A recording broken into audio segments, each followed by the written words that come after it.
విజయనగరం అనే అందమైన పట్టణంలో ఒక చిన్న అబ్బాయి ఉండేవాడు. అతని పేరు ప్రణవ్.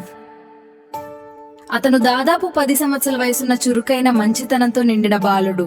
ఒక అందమైన ఉదయం ప్రణవ్ ఇంటి ముందు బయటకు వచ్చాడు. అక్కడ అతను ఒక కొత్త సైకిల్ చూశాడు. తెలుపు మరియు నలుగులు కలిసిన ఒక స్టైలిష్ గేర్ సైకిల్ అది చూసి ప్రణవ్ చాలా ఆశ్చర్యపోయాడు. అతని తండ్రి నవ్వుతూ, ఇది నీకోసం కొనిపెట్టానని చెప్పాడు. మొదట్లో ప్రణవ్ సైకిల్ నెమ్మదిగా నడపడం ప్రారంభించాడు. అతని తండ్రి పక్కనే నిలబడి అతనికి సమతుల్యం నేర్చుకుంచాడు. కొద్దిసేపటికి ప్రణవ్ బాగా నేర్చుకున్నాడు. తర్వాత అతను దగ్గరలోని పార్క్లో సైకిల్ నడిపేందుకు వెళ్ళాడు.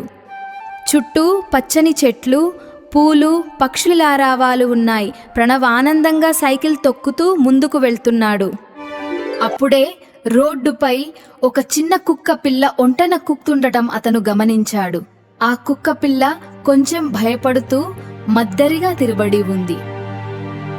అకస్మాత్తుగా ఒక కారుగా సైకిల్ ఆపాడు. ఏమాత్రం వేగంగా ఆ రోడ్డు వైపు ఆపాడు. అది చూసి ఆలస్యకుండా అతను పరుగెత్తి వెళ్లి తన చేతుల్లోకి తీసుకుని రోడ్డుకి పక్కకు తీసుకెళ్లాడు. ఆ కుక్క పిల్ల కొంచెం గాయమయ్యింది. అందుకే ప్రణవ్ దగ్గరున్న జంతువుల చికిత్స చేసి ఆరోగ్యంగా మార్చాడు. కొన్ని రోజుల్లో ఆ కుక్క పిల్ల పూర్తిగా కోలుకుంది. అదర డాక్టర్ దానికి చికిత్స చేసి ఆరోగ్యంగా మార్చాడు. ఇలా మంచి స్నేహితులు అయ్యారు. ప్రతి సాయంత్రం ప్రణవ్ తన సైకిల్ మీద వెళ్ళేటప్పుడు ఆ కుక్క పిల్ల కూడా అతని పక్కనే పరుగెత్తుతూ వెళ్ళేది.